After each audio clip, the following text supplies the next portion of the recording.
Major N دال پاک army, پھر بریکٹس میں سرگودا، اور نیچے ہیں حیدر بھٹی گجرانوالہ سے۔ وہ کہتے ہیں جی کل آپ کی ایک ویڈیو دیکھی جس کے اختتام پہ آپ نے پاکستان آرمی کے بارے میں کہا کہ ایک ہی ڈھنگ کا ادارہ بچا ہے، خدا اس کو تو معاف کر دو۔ خوبصورت الفاظ پہ آپ کا شکریہ۔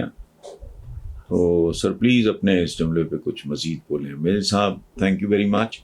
اللہ آپ کو ہمیشہ اپنی امان میں صحت مند رکھے، مضبوط رکھے، طاقتور رکھے۔ اور حیدر بھٹی صاحب دیکھیں، میں جو بات کر رہا ہوں وہ ریالٹی ہے۔ پاکستان میں بچا کیا ہے؟ سچی بات ہے، تکلیف ہو رہی ہے مجھے بھی یہ بات کر، رہ کیا گیا؟ چھیچھڑے اور چیتھڑے ہو چکے ہیں ہر محکمے کے، ہر ادارے کے۔ وہ خدا کی پناہ گھن آتی ہے ایسے ایسے۔ وہ پچھلے دنوں کوئٹہ کا تھا، کو پتہ نہیں 18-20 گریڈ کا افسر، کتنے ارب روپے نکلے، آپ کو پتہ نہیں کوئی لیبارٹری ٹیکنیشین وغیرہ نکلے ہیں افسر۔ عجیب و غریب۔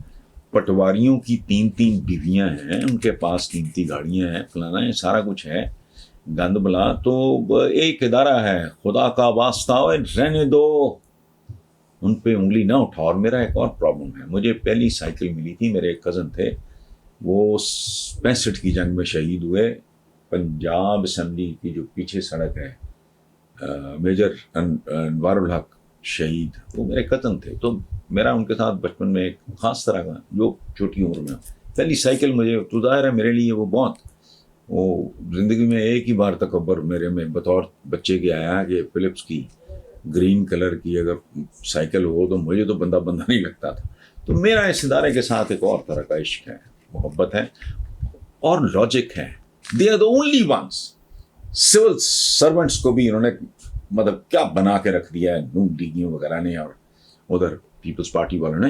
ایک بات بالکل سمجھ لیں، یہ اس ادارے کے ساتھ کھلواڑ نہیں کر سکے۔